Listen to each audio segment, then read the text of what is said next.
nice day and thank you for watching English Carabao. So today po, sisimulan ko yung Q&A videos dito sa YouTube para po sa mga Pilipino na gustong pumunta dito sa Dubai.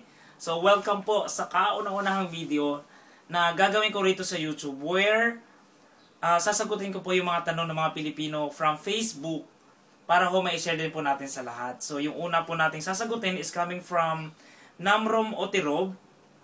Binaliktad po yung name niya. It's Norman. And ito po yung mga tanong niya. Number 1, dapat ba may tutuluyan ka pagdating mo, especially kung wala kang kakilala or kamag-anak in Dubai? So actually, he is planning to go here as visit visa in Dubai. So guys, basic requirement po para mag-visit visa sa Dubai is for you to have an sponsor. Sponsor siya po yung responsible sa inyo sa pagstay nyo sa Dubai. So, dapat meron po talaga kayong titirhan. Kasi, pag wala kayong sponsor, hindi kayo mabibigyan ng visit visa. Okay? And, kailangan yung sponsor nyo talaga is either your kamag-anak. Mas maganda ho kung kamag-anak nyo talaga. Pero po pwede rin na kaibigan nyo. But, dapat yung titirhan nyo should be included doon sa usapan yung dalawa. Okay? Kasi, pagpunta mo rito na wala kang matitirhan, mahirap po talaga maghanap ng matitirhan. And beside, hindi ganun kadali. Yung ura mismo makakakuha ka. Okay? And next question is, karaniwan po magkano ang bayad? So it means magkano po yung rent ng mga bahay dito. Okay. Una kasi, if your sponsor mo is kamag-anak mo, parang automatic doon kasi kanila titira. Okay? Kung kamag-anak mo yun And kung kaibigan naman, automatic naman po yun, hindi kayo papupuntahin dito sa Dubai as visit visa kung alam nilang wala silang space na pwede nyong tirhan for the meantime. Pero for your idea lang kung magkano po yung rent, yung bed space medyo mura siya actually ng konti. Siguro nasa around 400 dirhams yung rent. Pero meron din po kasi ditong mga tirahan na partition. It means sa isang room, hati po yun, may division. And yung half po nun, itinatawag doon partition room. Pero bihira po yung mag-isa ka lang sa isang partition room. Normally po, nasa 2, 3, or 4 na tao ang pwedeng tumira sa isang partition room. And then yung rent po doon is maaaring mag-range siya ng 550 pataas. Depende ho sa location and depende sa size ng partition room na yun. But kung tinatanong nyo po is talagang buong room, ang pinakamurang alam ko is nasa around 1,300. Pero depende pa rin sa location. Minsan umaabot po yun ng 2,000. So, if you are not financially ready, hindi po talaga advantage na kumuha kayo ng solong room nyo kasi mahal po talaga. So, advisable po sa lahat ng mga gusto mag-visit visa talaga is yung mag-bid space muna for the meantime or makashare ka sa partition room. Next question dito, this is the last question coming from Norman. Meron po ba kayong video sa YouTube that tackles expenses sa tutuluyan, pagkain, pamasahe, mga estimate kung magkano ang dapat dala na pera? Meron yata ko isang video but I think it's not sufficient to answer all the questions na binigay ni Norman. But then guys, I'll just give you an idea, okay?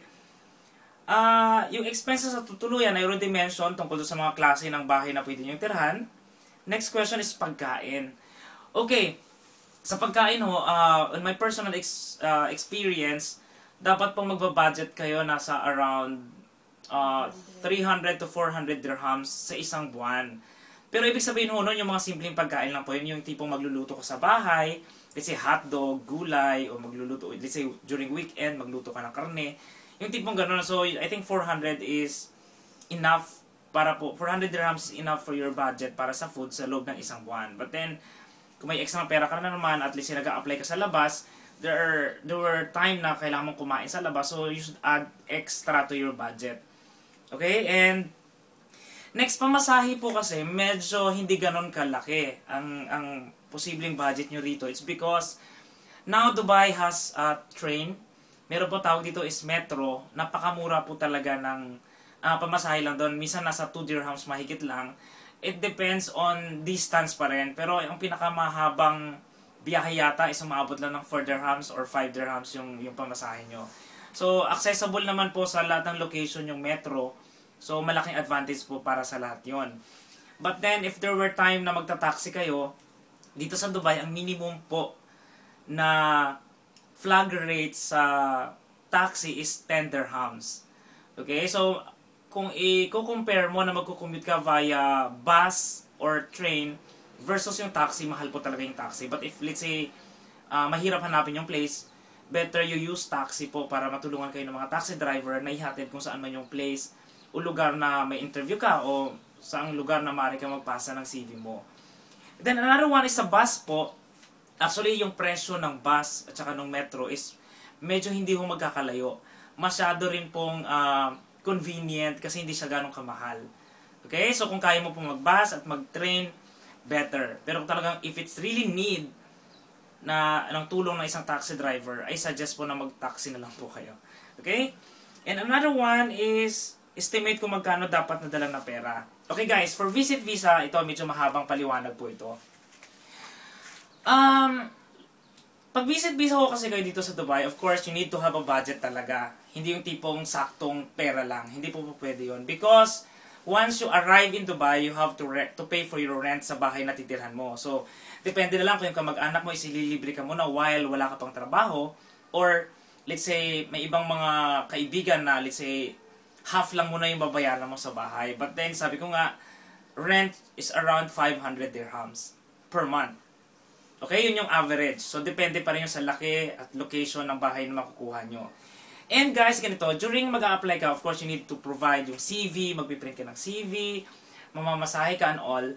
So, sinasabi ko po na yung budget, you should have at least 1,000 dirhams na hawak mo. That's actually malaking pera na po yun. Pero at least, medyo may, alam mo yun, may allowance po yung perang dala mo at least hindi ka mag-worry na mauubusan ka ng pera. And then, ito yung additional expenses. For example, if God will, bless you with a job right away, guys, ito pa yung dagdag na gastos. It's automatic for you to exit in Dubai. It's requirement by labor kasi kailangan mo lumabas ng Dubai para pumapalitan yung from visit visa mo into employment visa. So, going out of Dubai is either you choose to go to Oman or Kish. And yung na-experience ko ng ilang kaibigang Pilipino nag-exit, yung ticket po nila papunta doon actually is around 600 or less dirhams yung pamasahe pa lang ko papunta doon. And if it's A to A, maganda ho yun kasi saglit ka lang doon, ilang oras ka lang mag-i-stay, let's say sa Kish or sa Oman, then babalik ka ulit sa Dubai. But if not, let's say, yung status mo is, hinire ka ng company, but you have to wait there for your visa, yung rent po ng hotel sa Kish, i-discuss ko po sa inyo soon kasi hindi ko pa nakuha yung tamang figure para doon. Pero at least, may extra pera ka talaga kung kailangan mo magstay sa Iran or sa Oman. Kasi of course, you have to rent yung hotel dyan. At the same time, of course, kailangan mong kumain. Normally, less than 1 month, maaaring dumating na yung visa mo. And then that's your chance na makabalik ulit sa Dubai and to start your work. Okay, and then after that, pag nakabalik na ho kayo sa Dubai with employment visa, marami pong requirements na kailangan yung i-prepare. Number 1 po is medical. Sa medical, umaabot po ng 200 plus, wait ha, is it 200 or 300 plus ang kailangan yung gastusin? Yeah, I think it's 300 for medical kasi naalala ko si Dexter, 300 plus yung budget niya for medical. So, pwede po kayong pumunta sa Zona 4. 24 hours po yung operation ng Zona 4 for you to get yung medical nyo nga. And then after that, requirement din po ng Dubai Municipality na magkaroon po kayo ng Emirates ID. Emirates ID nasa 200 plus. Yung 200 plus din po yun. It's a requirement. Pero normally ho, sa ibang companies, yung medical is reimbursable. Babalik po sa inyo ng kumpanya yan. And another one na gastos is, for example, yung trabaho na kuha nyo is nasa F&B kayo or nasa mga restaurants or hotels. Requirement po na kumuha kayo ng food handler's ID. So, nasa around kulang-kulang 200 dirhams din po yun. Okay? And, yun lang.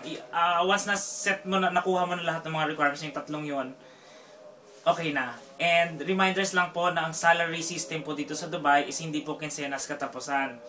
1 month po bago kayo makapagsweldo. So, yun po yung sistema ng pagsasahod dito.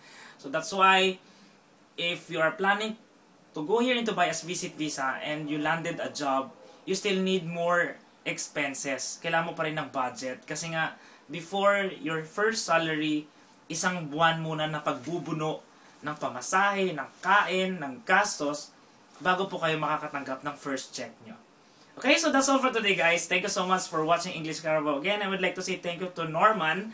I'm going to link this video to his Facebook page para kung mapanood niya. So guys, keep on sending your questions. Pwede po sa YouTube, just write a comment below, or you can add me in my Facebook account, Junie Sorsano, and send me a question, and I'm gonna make a video like this. Bye guys! Thank you so much! God bless you all! Ciao!